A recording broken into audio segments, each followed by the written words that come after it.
Hello, hello, this is Paper Cuts Included coming to you live from the Ninja Turtle sleeping blanket, and that's how you know it's legit. Today's going to be part 3 of a pretty big pickup video. If you hadn't watched those videos, I was able to get enough, and I split them into 4 different categories.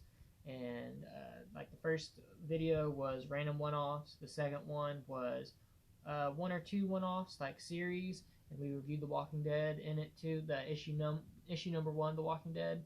So check that out if you like it. I give Kirkman some crap on his lettering, and I talk about talking head syndrome. Alright, normies, let's get some housekeeping out of the way. I'd like to thank everyone from Reddit, from the Cartoonist Kayfabe community, slash the art community, slash just comic book collecting community, for checking out the channel, subscribing, watching, liking, giving some good comments, good feedback. From the bottom of my heart, thank you. That means the world to me. We've almost doubled our entire subscriber count in one day after posting that. So I don't know if I'll get kicked off for spam, but maybe once a week I'll advertise on the Kayfabe channel. I'd be a fool if I said Kayfabe wasn't one of the biggest inspirations behind this. And after the Eddie P situation and his unfortunate passing, I wanted to put my nose to the grindstone and make this channel along with my 2 co-hosts slash best friends. So with that out of the way, thank you again. If this is your first ever Paper Cuts Included YouTube video, then I'll give the elevator pitch. This is a YouTube channel from 3 working artists, and we talk about comic books, comic book art, art in general, etc., etc. And to show it off, I'm going to show a piece of art I'm working on right now. One of our local baseball teams is called the Mad Mallards, so I'm working on a Mad Mallards print. I'm a printmaker by trade. So this is from a Howard the Duck comic for some referencing. It's actually hard to draw duck bills for me. I don't know if anyone else has that problem. But yeah, I'm hoping to finish this by this weekend. I film these videos in advance, so I believe this is Thursday's video, and today is Monday. So you know, I got some time to work on it. Not knock on wood, I get it done.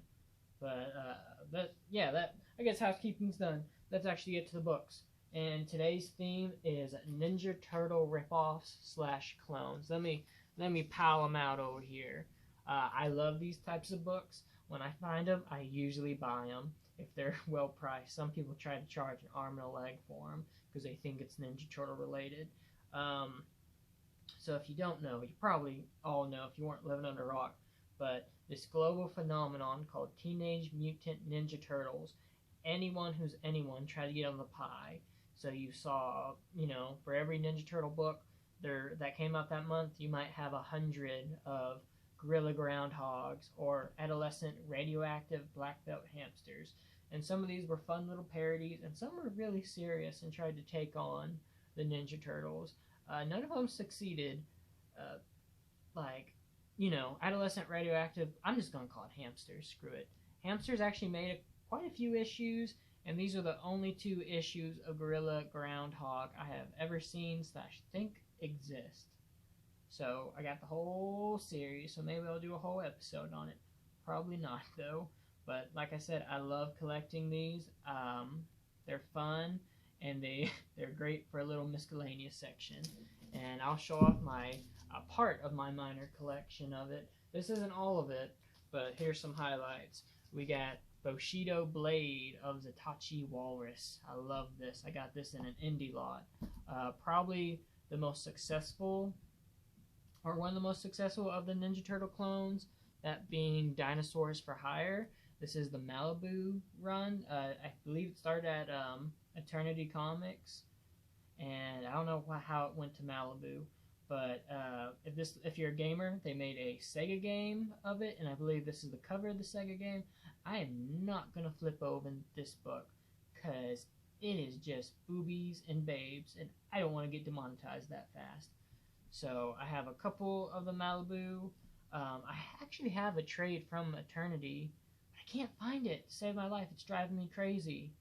I don't know where it is. I know it's at my apartment somewhere, but maybe one day we'll flip through that.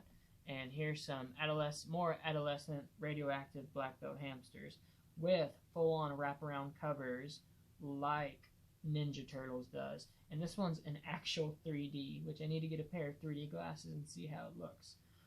Some other worthwhile ones is Commando Koalas. That's a pretty dope one. They have a really dope cover. But yeah, let's open those other three I got and look at them. This is probably going to be the shortest of my pickup videos from this lot, just because there's not a whole lot to talk about. Other than furries, oh my, in some regards. So let's open issue 1 of Gorilla Groundhog. As you can see, it's in black and white, like the Turtles, but not as Outlaw Comicsy. Let's see who the artist. Story by Chuck Wagner, art by Andy Ice. That's a name right there. But no, I haven't, since I got all these videos, or not videos, I'm sorry, comics yesterday, I haven't had time to really even look through most of them. But we'll look at it. And of course, they have I guess she's not as busty, female friend like April, or some of the people in Dinosaurs for Hire. But that's a rough lady. Like, look at that face. Was he on Mars or something? What are these glowworms? But no, stuff like this is fun to have. It's a really cool little snippet of time when when the Ninja Turtles were popular. Like, when does this have a date on it? Let's see. 87. So what? The year after Turtles came out, January of 87. So hitting them heels. They were probably hoping they'd get just as popular, get toys, get the movies, the cartoon, which I don't know if any of the clones did, besides any of the ones that started as comics. Now, I don't know if Street Sharks or Ultimate Dinosaur started as comics, but I don't think they did. Let me know if they did, because I'd want to check those out. But I can't think of any of the ones like this, or the hamsters, or Dinosaurs for Hire. I'm surprising didn't get a cartoon. It had a Sega game. I wonder if that was in the works and something fell through. But no, it's not a whole lot to look at. Now I'm looking at the compositions and panel work, kinda. Like, it's competent artist. It's not, poorly done. It's not it's cash grab, but a good cash grab. I'm not saying it's Shakespeare, but when you look at a whole lot of those Ninja Turtle clones, you see some really horrible ones where some rich kid just thought he could draw and make even more money. Daddy cut off trust fund. And then you get stuff like this where it was probably, maybe even artist was like, I want to try that. That's a funny idea. So, are they in a train that has a groundhog head? But yeah, these are fun. And he's smoking a stogie, which is great. Let's see, anything worthwhile in the back to look at? Black and white graphics. Pretty cool. Oh, and she kisses the groundhog. They hooking up, of course. Tales of Terror. Never heard of that before. And what's the back? Oh my god. Critters. Talking about furries. One of my friends, or my best friend / one of my co-hosts, he was talking about really wanting to get into Usagi, and so he checked out Critters. And he was a little turned off by it for a while because he thought all of Critters was Usagi, which it's not. I collect Critters for the Usagi, but I don't know if I'll ever read them besides Usagi. That issue's always expensive, that Christmas one, when I try to eBay them. I've never seen that cover before, and I have that one. So there's issue 1 of Gorilla Groundhog. I don't think I'm really going to open issue 2 that much. Besides, let's look at the back art. Contractors by Ken Macklin. Gives me some Bucky O'Hare vibes. I might have to see if I can track that down and see how much of Bucky O'Hare it is. Let's just open to see what kind of ads in the back. I like looking at ads. Oh, look. That's... okay.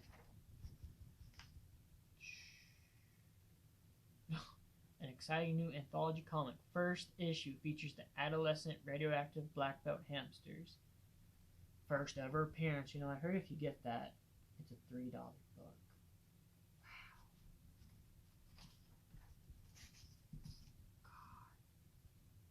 So I guess they planned on having more books, because I'm sure some was supposed to happen, but I can only find that they made 2 issues of it, so I'm sorry, Andy Ice, your book didn't go that far.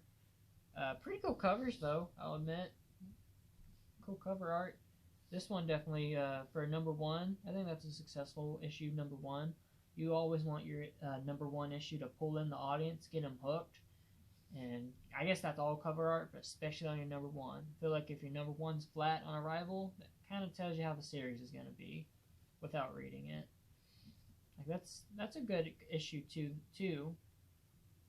Like both good issues. Andy Ice is a competent artist. Feel he's got some chops. And then we see what else he's done. Maybe he's worked on some. Maybe he was a jobber for some. Maybe he was a jobber for Eclipse. I wonder if he was a jobber for Marvel or DC or a backup artist. We'll see. Let's open this adolescent radioactive black belt hamsters, the lost treasures. My jaw hurts from just saying that, folks. Let's check out the back first. That's a neat little way of... That's even like a nice paper quality. Is that... It's almost like a Frank Miller approach. And... Okay. This is interesting. So that has to be Miller. That's 93. So probably or is that turtle cover? I doubt that. Or is that has to be image based Disney. Oh no, it says it. Rob Liefeld. I'm so stupid. It says it. Rob Liefeld, Miller, Carl Barks, and Kirby. I wouldn't have guessed Kirby. That's cool. I need to show my co-host that. Oh, it's even more. Dave Stevens, Keith Griffin, manga artist. They don't even say it's... Oh, wow. Even a Mobius-inspired one. And then a Picasso one. In art school, we looked at this piece so much. I can't even tell you what the name is. That's pretty cool. We might have to do a whole video on this and just talk about the artist.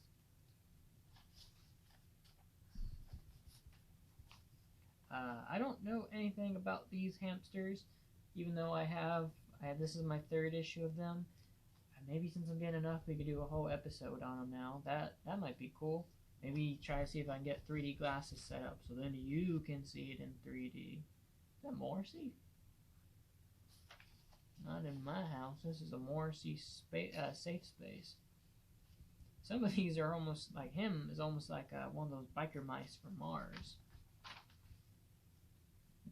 We got Jason. Yeah, no, this interesting. I didn't know it'd be like this. Way different art style now. Well, it was obviously made by some artist who knew what they were doing in regards to, they knew the field to, have a Miller, have even Mobius, who's more obscure to people.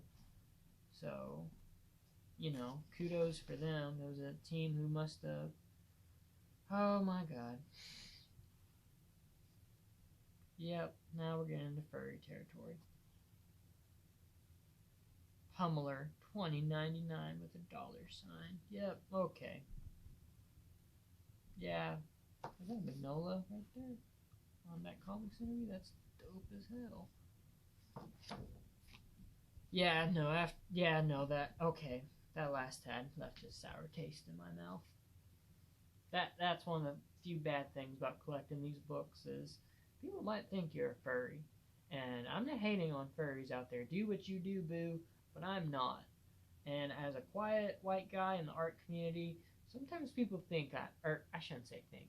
I don't talk a lot. in school or in most of my classes. People sometimes assume things, unfortunately. Maybe that might be sharing too much. Maybe I talk too much. Let me talk about books more. Also, if you read Ninja Turtles, sometimes people wonder because you turn a page and it's Wriggly, Cuddly, the dirt bag. But yeah, that's probably, like I said, the shortest pickup video. It's themed, but I guess I'll sneak peek next tomorrow's video when you're watching this, or the next video. You watch this a year from now, and that's being like a Ninja Turtle related character, not an Eastman or Larry creation at all.